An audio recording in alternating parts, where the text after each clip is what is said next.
Hi, everyone. This is Rhonda LB. I am an assistant professor of education at the University of St. Joseph. So I'm going to talk to you about George Washington. George Washington, we know him as the first president of the United States. He is on the $1 bill, and he's also on the quarter.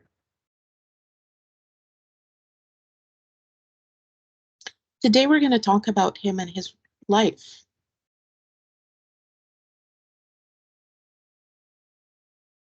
So in terms of George Washington's family, so George Washington had a big family. His father was Augustine Washington, who was born in 1694 until 1743. His mother was Mary Ball Washington, 1708 to 1789. His brothers were Samuel, John, and Charles, and his sisters were Betty and Mildred. He had half brothers and half sister. He was married to Martha Washington.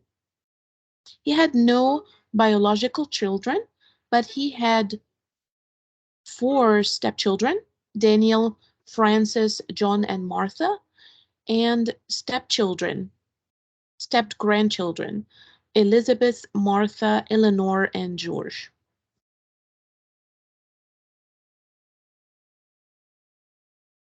So the timeline of his life, and the link here actually will take you to a website that has a beautiful timeline displayed. So George Washington was born in February 22nd, 1732. He was born on a plantation called Pops Creek. His father and his mother and half brothers and the older half sister, they all were living with him at the time.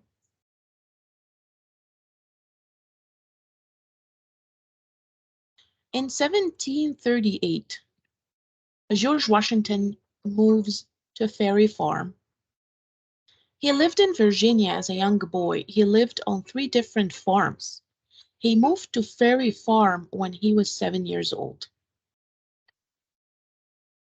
When he was 11, his father died.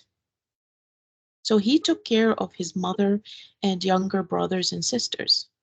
He managed the crops and enslaved people who worked on the farm.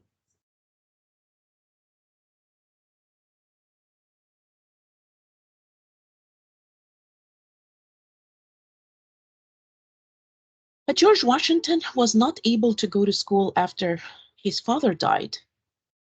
He continued his education by reading books and practicing math. He read the rules of civility to improve his manners. He read a book about surveying to improve his math. Until his death, George Washington continued to learn through books.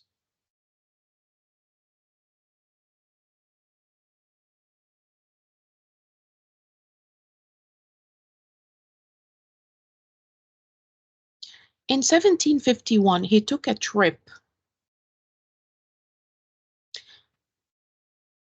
to an island in the Caribbean called Barbados. He was 19 years old at the time. He went with his half-brother Lawrence, who was sick.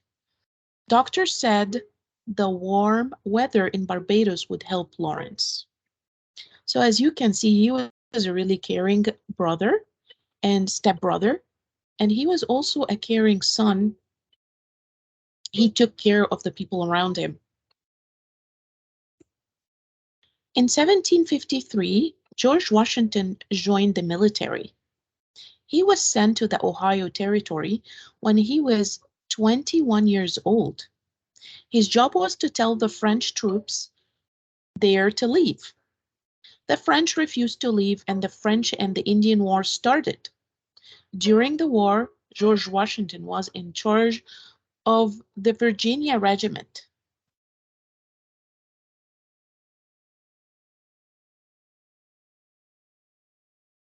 So, being in the military, he entered into politics. So in 1758, he was elected to represent Frederick County in the Virginia House of Burgesses. The House of Burgesses was part of Virginia's government.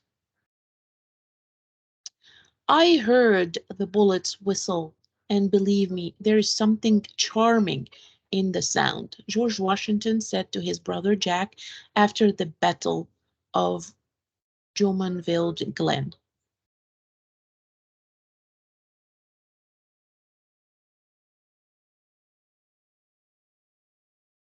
And then in 1759, he got married to Martha. And Martha had been married before, but her husband died. She had two children, John and Martha. In April, George moved his new wife and stepchildren to his home, Mount Vermont.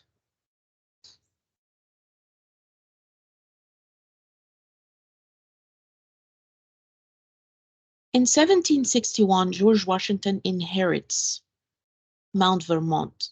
He rented his home from his sister-in-law, but when she died, George Washington became the owner of Mount Vermont.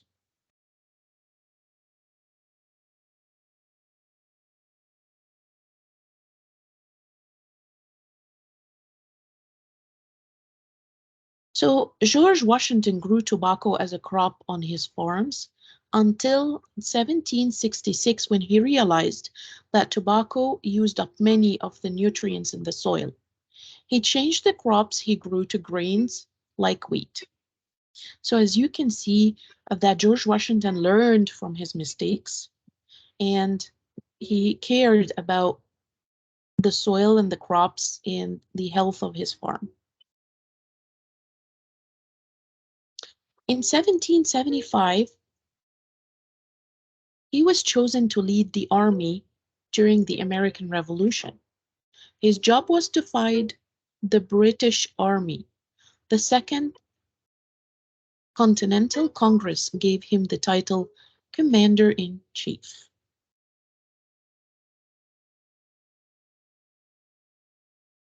He led a secret mission on Christmas night.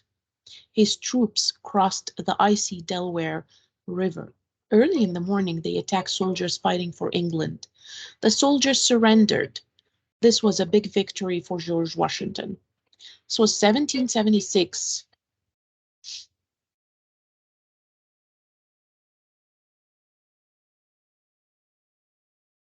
In 1778, George Washington and his soldiers spent the winter in a camp called Valley Forge. It was very cold that winter. There was not enough food, clothing, or firewood for the soldiers.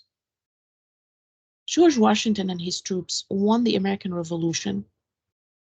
After he left his job in the army, he went home to Mount Vernon in 1783.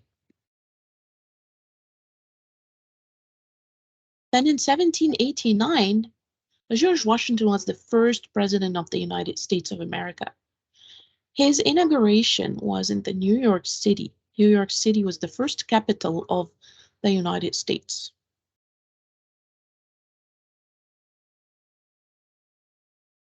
In 1791, he wanted to meet the people who lived in the United States, so he went on a trip to the states in the South. Each day he traveled between 25 to 40 miles. And here is a map that shows his travel.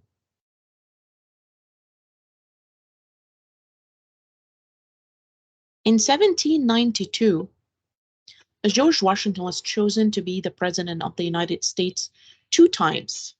His second inauguration was in Philadelphia. So Philadelphia was the capital of the United States after 1790.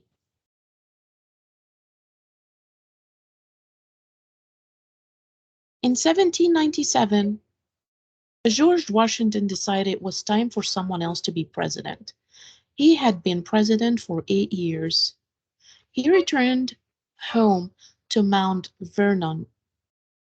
John Adams became the second president.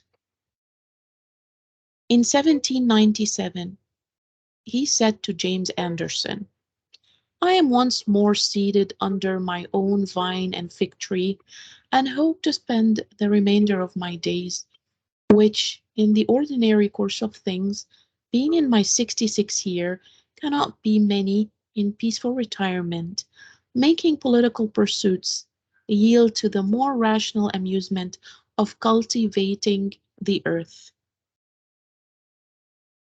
So he wanted to work on his farm and be at home with his family during his retirement days. This is a primary source of Washington's farewell address. It is available online at the Annals of Congress. But here is the beginning of this address.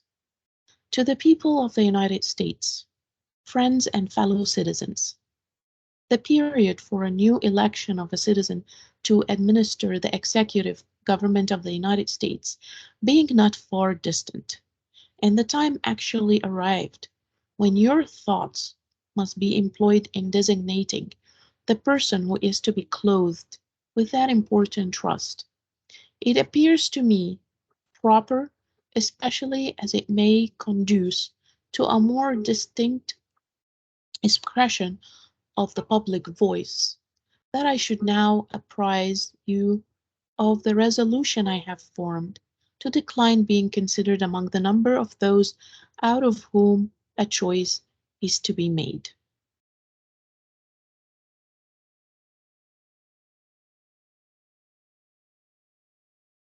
In 1799, George Washington died from a throat infection when he was 67 years old. He was buried at Mount Vernon. People mourned his death for many months. But his legacy is literally set in stone.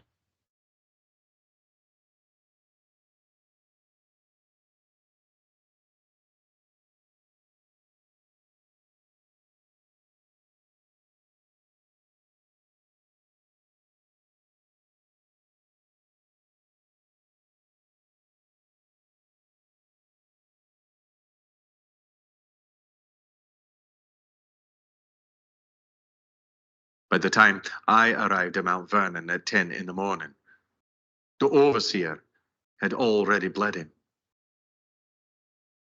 I examined George. It was a bad case of quinsy. His throat was closing up. Martha sent for a second doctor. I applied Spanish fly to his throat to try to blister out the blood, and I bled him again. I prepared a mixture of sage, tea, and vinegar for him to gargle. He tried, but he could not. He nearly suffocated trying. I tried to get him to cough, to clear his throat. He tried, but he could not.